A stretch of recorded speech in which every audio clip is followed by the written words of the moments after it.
I have 3 boys, and I tell them, if you will fly quadcopters, I will buy you whatever you need. This is the Pioneer UFO. This one also came from Banggood, and it says it's ages 14 and up, but my kids are not that old, but we're going to try it anyway. And the one thing that this has is built-in height locking flight mode, so hopefully this will get up in the air and hold still. Now the one thing that's kind of cool about this is it comes with a camera mounted on the bottom, and it comes with a screen that attaches to your transmitter so you can fly line of sight and FPV by using the screen. So I'm gonna get this open and we'll see how this thing looks. So this is what it looks like out of the box. It comes with this little 5 inch screen. I think it's probably a 5-inch screen or so. It's pretty light, which is what you want if you're gonna have it attached to your transmitter. And it's kind of cool. It comes with the little shade here so you can see even in the sun. Let's see what else it comes with. Instructions. Lots of propellers, screwdriver, battery charger it looks like, another screwdriver, an antenna, that's good. And here's the landing, these are the prop guards that will go on there to help protect the props in case you're crashing, or for my kids, they're going to use them anyway. And here's the quadcopter itself. Wow, this is really cool looking. The camera, wow, there's the camera. That is neat. I did not have any idea what to expect with this. I kind of got this hoping that it would be what they would actually use. Has an SD card slot over here on the side, it looks like. So here's the transmitter, kind of stuck in here. There we go.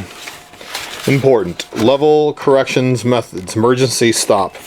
Okay, so here's some directions on there. Might have to pay attention to that later.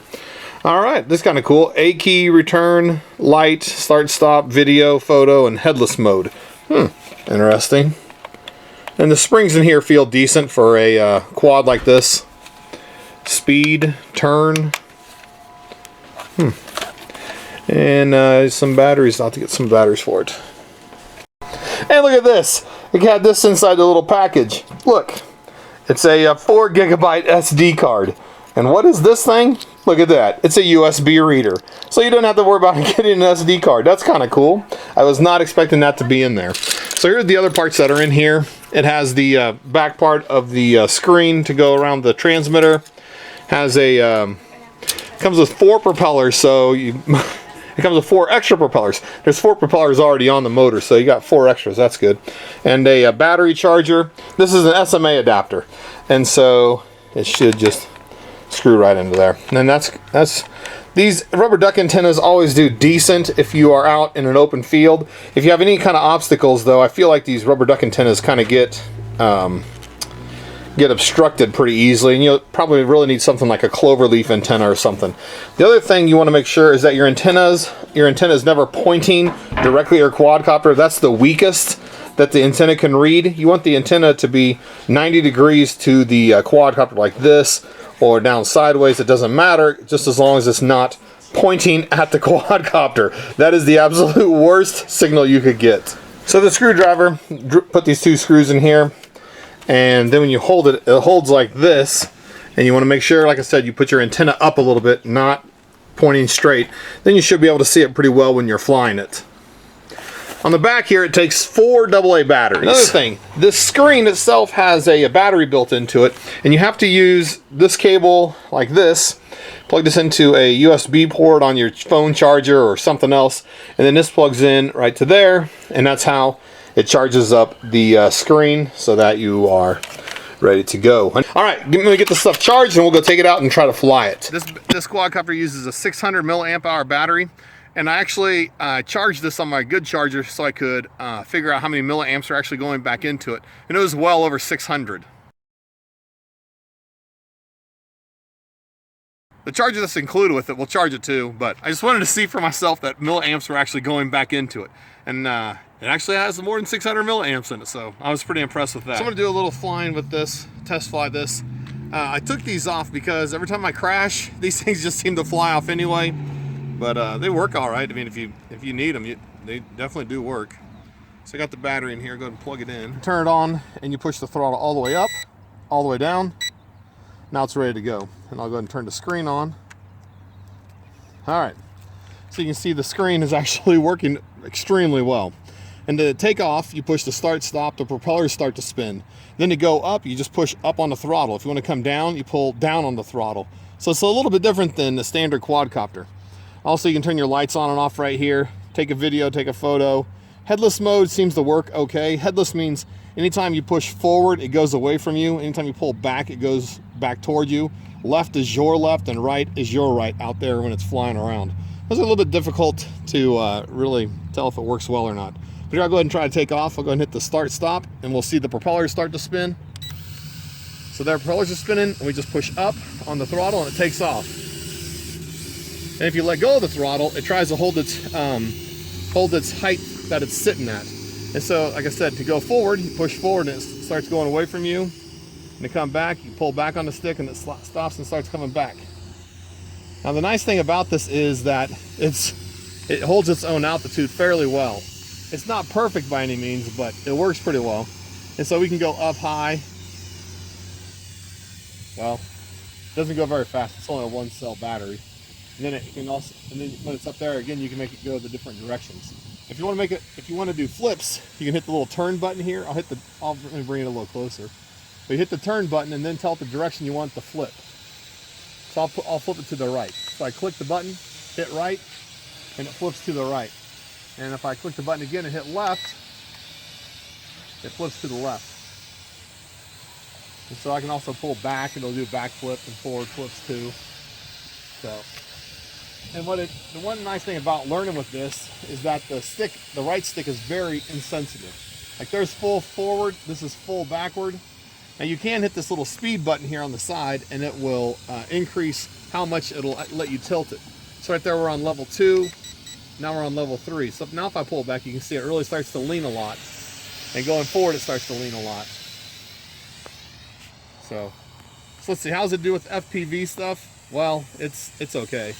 Right now I got the camera pointed all the way forward. So if we look at the screen here, we can kind of see it works fairly well. It's a little bit choppy, but it flies fine. I mean, you're not going to do any racing with this, but it is a lot of fun to try to navigate without looking where you're going. Looking at the quadcopter itself. Whoa, there's a pole.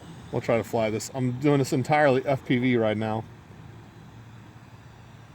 We'll try to fly down this side.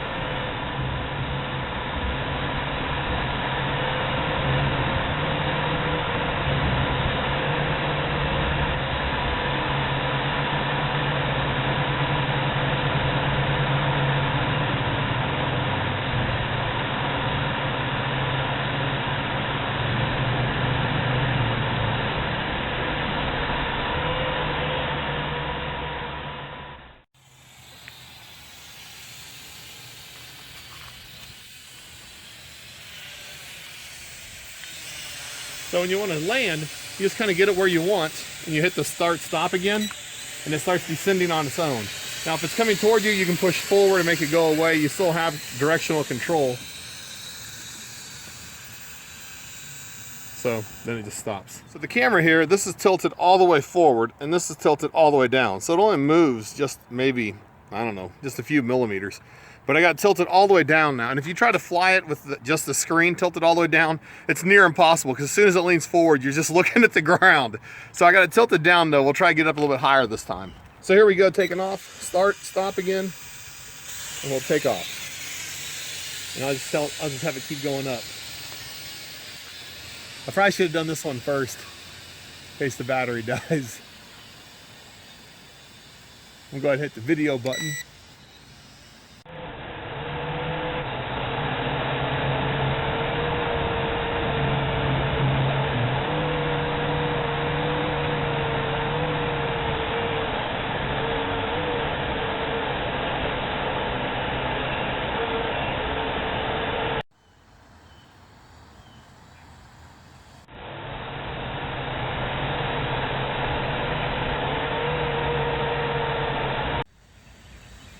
So there it's about 20 feet in the air. I'm gonna go ahead and hit the stop start button and we'll see what happens.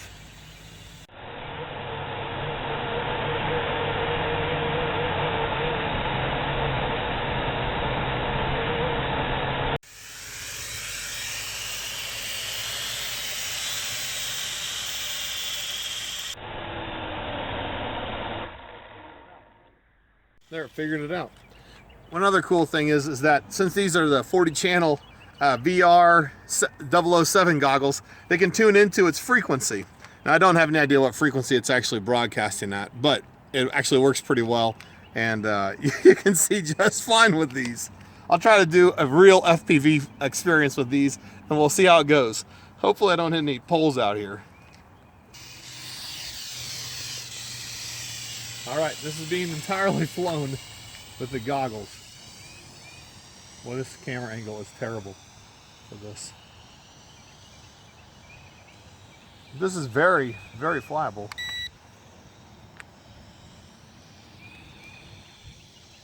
Whenever this thing starts recording, the camera frame rate gets a little bit slow.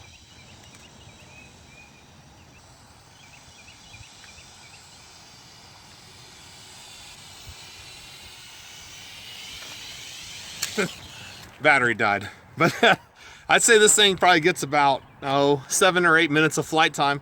I've been out here recording this all with one battery, and yeah, about 7 or 8 minutes probably. And the extra batteries are like $5 a piece, and I got a couple of those on order.